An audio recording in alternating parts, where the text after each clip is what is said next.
السلام عليكم ورحمة الله وبركاته.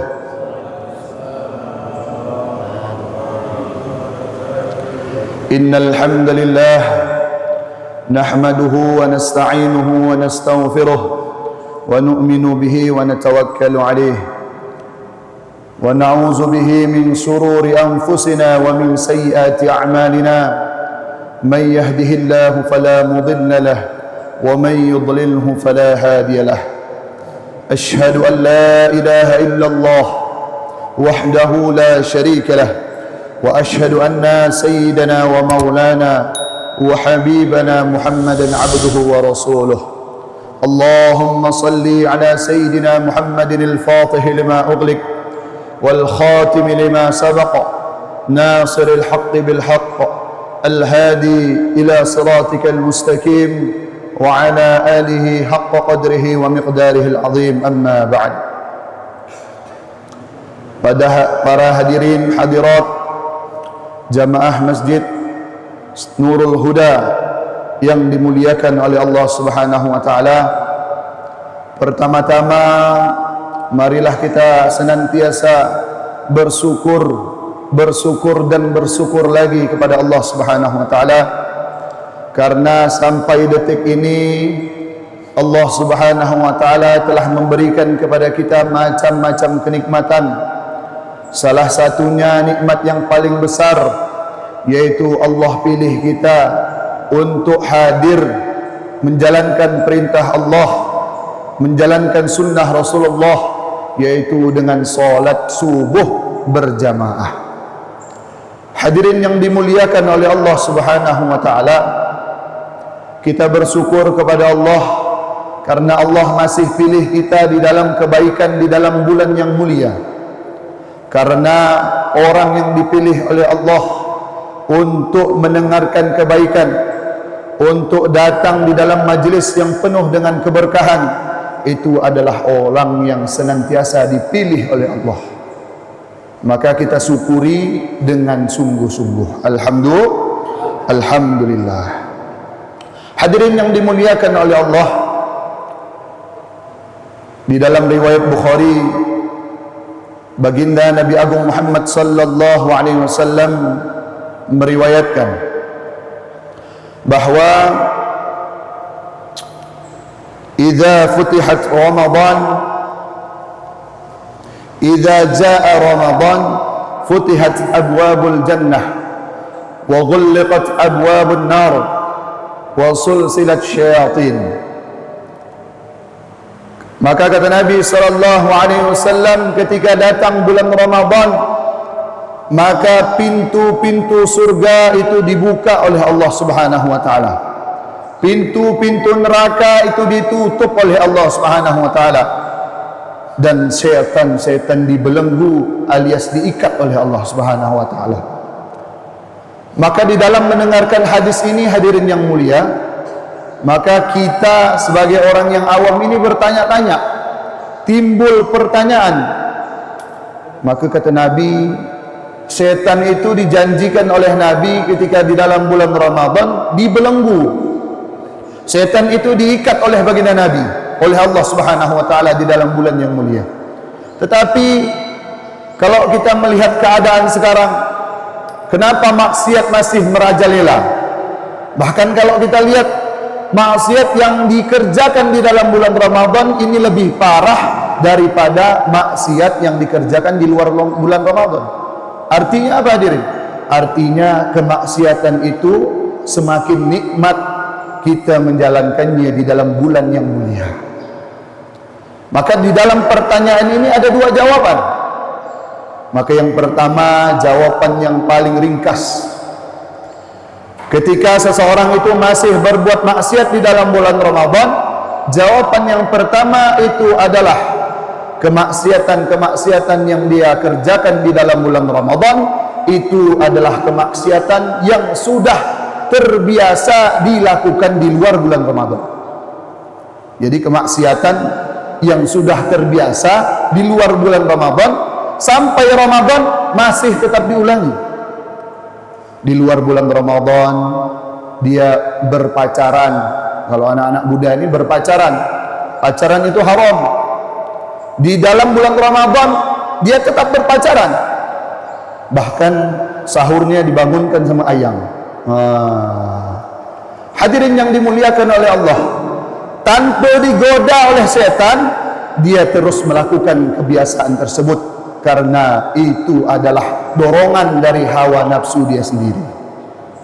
Hadirin yang dimuliakan oleh Allah Subhanahu wa taala, adapun jawaban yang kedua itu adalah yang menjadi setan itu adalah teman kita sendiri. Yang menjadi setan itu adalah teman kita sendiri. Karena Nabi janjikan setan itu dibelenggu oleh Allah di dalam bulan Ramadan.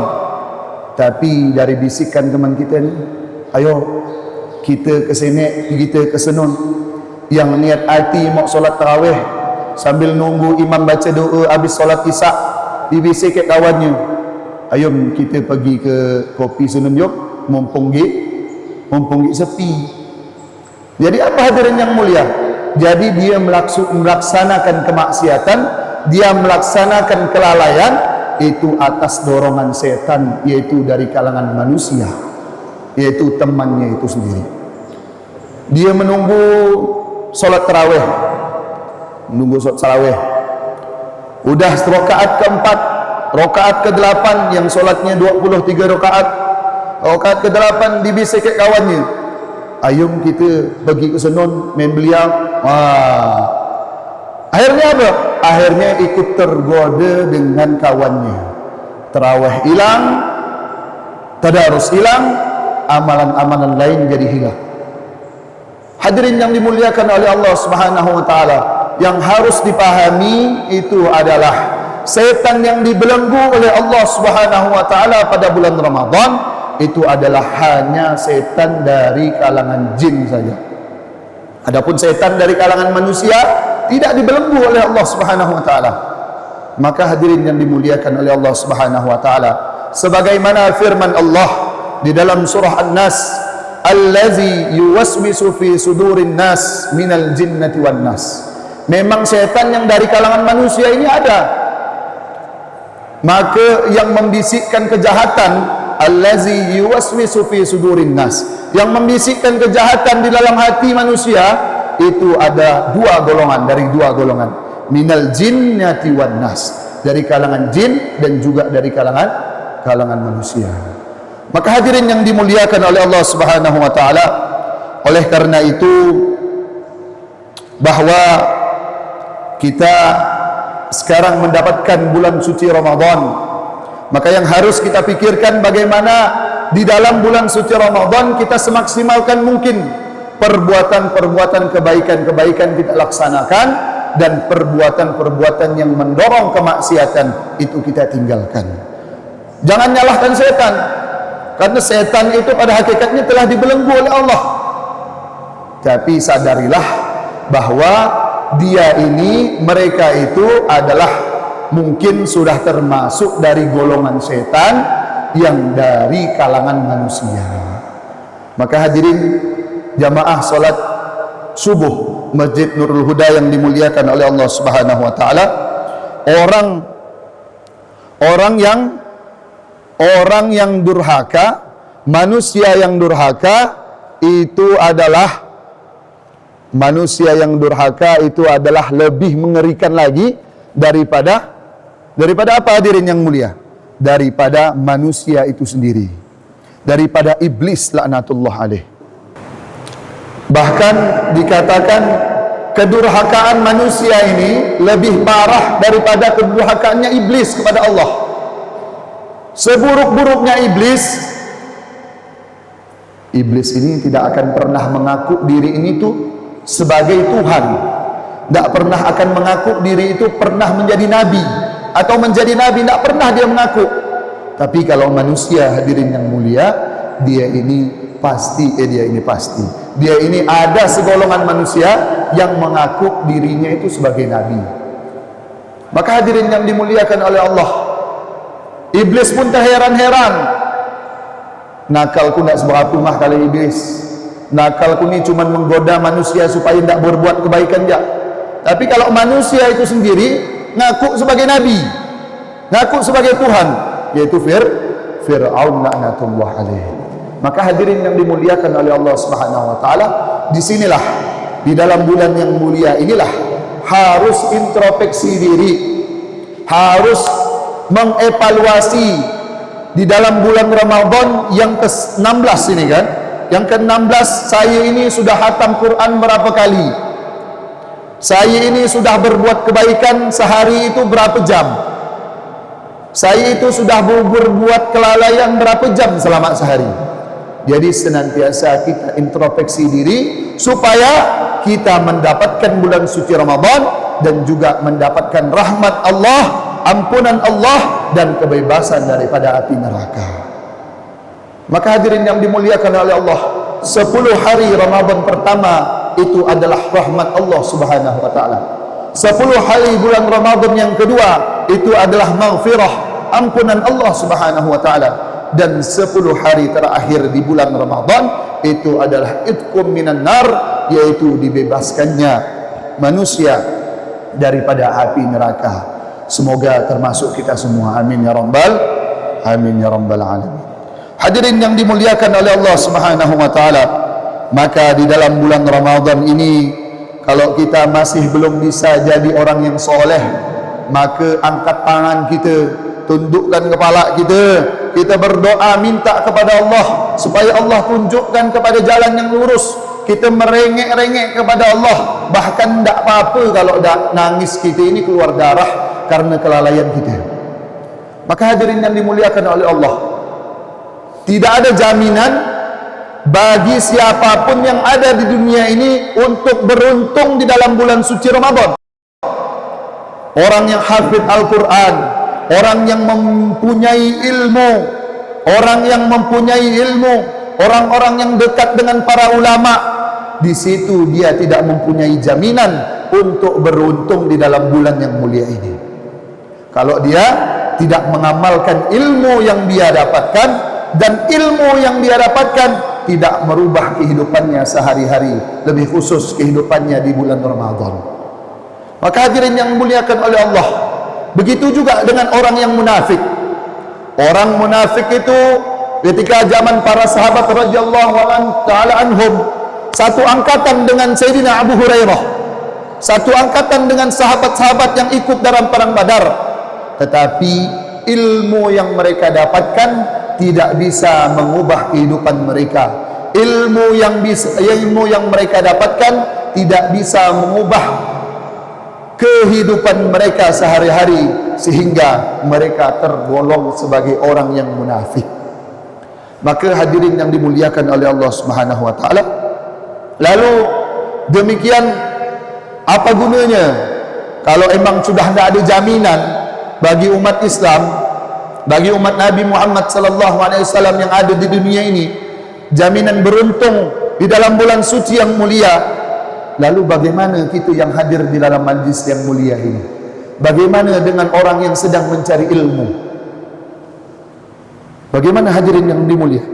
Jika orang yang mencari ilmu saja masih bisa tergelincir, apalagi orang yang tidak pernah duduk dalam majlis ilmu. Itu dari awal sudah tidak tahu jalan yang benar, akhirnya apa? Akhirnya tujuan pun tidak akan benar, tujuannya sesat. Kita yang duduk dalam majlis ini sudah tahu kebenaran, sudah tahu dari awal ini salah itu betul, akhirnya sampai ke tujuan kita yaitu ke surga, tapi udah tidak punya ilmu, tidak mau duduk di majlis ilmu.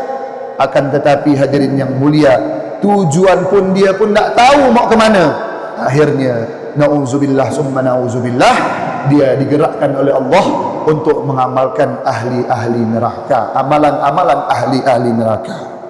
Oleh karena itu hadirin jamaah salat subuh Masjid Nurul Huda yang dimuliakan oleh Allah Subhanahu wa taala, jika kita berada dalam suasana kebaikan, maka harus kita bersyukur kepada Allah. Karena tanda syukur kita kepada Allah Subhanahu wa taala, kita duduk dalam majlis yang mulia ini. Sebab hadirin yang mulia, tidak semua orang yang berteman dengan petinju Orang itu menjadi petinju.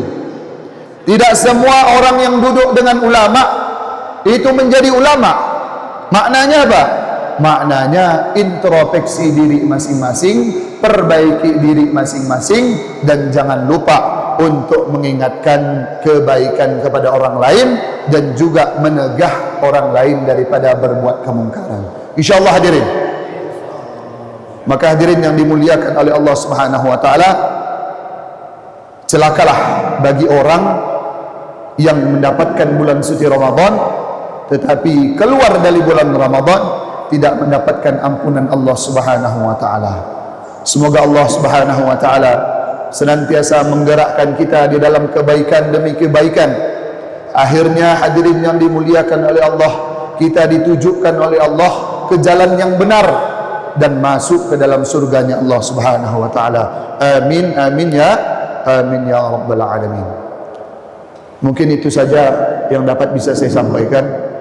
Kurang lebihnya saya minta maaf dan saya berterima kasih kepada pengurus Masjid Nurul Huda karena masih diberi kesempatan untuk hadir di majlis yang sangat mulia ini. Maka kita berdoa sama-sama, semoga Allah mengampuni dosa kita di bulan yang mulia ini. Semoga Allah membebaskan kita daripada api neraka. Semoga keluarnya kita dari bulan suci Ramadan mendapatkan rahmat, mendapatkan naungan Allah Subhanahu wa taala. Amin ya rabbal alamin. Akhirul kalam, wassalamu alaikum warahmatullahi wabarakatuh.